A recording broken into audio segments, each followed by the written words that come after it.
The red pill is basically the Andrew Tate model. I don't know if Andrew Tate. I feel like Andrew Tate's matured a little bit. It doesn't really matter in this whatever we're talking about.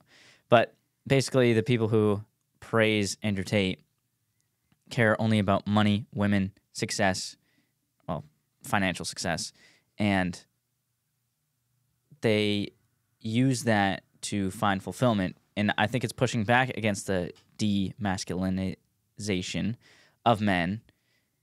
But in my opinion, it's way too far. So what do you think those people are missing? Yeah, I mean, I think with every criticism, there's a grain of truth.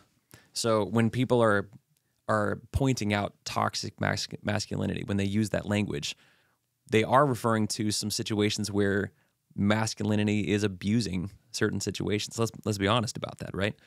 Some men have used the fact that they're physically stronger on average than the average woman. They've used that to their advantage. Yeah, 99% of men could kill 99% of women. And they can use that to their advantage. That's called bullying. That's abusing a gift that they've been given, right, to hurt someone else. And the stories out there in the Me Too movement, they're real stories of women who've been abused. No question about that. But to take it to the extreme of saying, well, masculinity is the problem, that's to throw the baby out with the bathwater. You know, so we have to, and I think for me, this is where it comes back to, well, what does it mean to be a man? Being a man doesn't mean that you're engaging in womanizing. Even in construction site environments, like I worked a manual labor job for a while, and believe me, some of the conversations that are had about women are less than empowering, less than positive about who they are.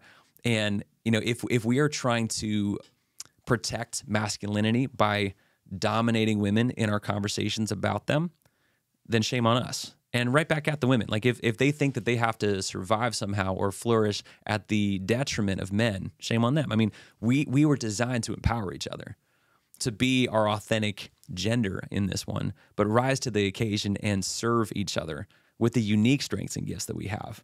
And I think that's something that our culture has no framework for. Because it seems like anytime someone wants to protect or get ahead, it's always at the expense of somebody else. That was never meant to be the case. Men and women were meant to complement each other and empower each other, but uniquely, not to be the same, but to be different and empowering each other.